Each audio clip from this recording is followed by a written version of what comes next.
cooking up something tasty. Students taking the Creative in the Kitchen class at the Sea Island School for the Arts and Academic Summer Camp are learning what it takes to be future chefs. Pour the ganache right around the center of our cake. We're teaching them the basics of cooking, but we're also teaching them how to take those basics and create a meal.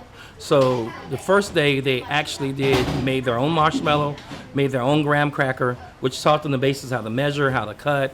I taught them the basics of cooking, but took those basics and gave them a finished product. The students are learning several different cooking techniques. He's been teaching us how to cut and dice things and how to cook. We're cooking macaroni today, so we're gonna be doing that. I have learned how to dice up fruits and make funnel cake, make cakes, and stuff that I didn't know how to do before. Pan frying is one technique they're learning. They're also learning braising. They're also learning how to stew, and they're also learning a lot of baking techniques. The students are also being encouraged to be creative with the foods they prepare. He only tells us ingredients and the measurements for it and how to use, what to do it from.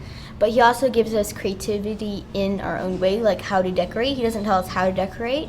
We can decorate our own way. He just shows us how we should do it. Like putting the icing on the cake, we just have to put it on the top, and then we can decorate any way we want with the fruit. The students have been busy this week in the kitchen, cooking up several different foods. We have cooked funnel cake, and that was my favorite because I personally love funnel cake, and it was so much fun to make. Fish tacos because I like seafood. S'mores is my favorite food that we made because it's made from scratch. When I go home, I can make it because I have all the materials to make the s'mores from scratch. The instructor hopes by the end of the camp, the students will understand and appreciate what it takes to prepare a meal. I hope their palate has changed a little bit, that they have tasted and eating some things that they wouldn't normally had, that they have a little bit more knowledge of what it takes to put out a complete meal, and also have a love for the kitchen. About 15 kids are taking the 4-day cooking class at Beaufort High School. Ron Lopes, Beaufort County School District.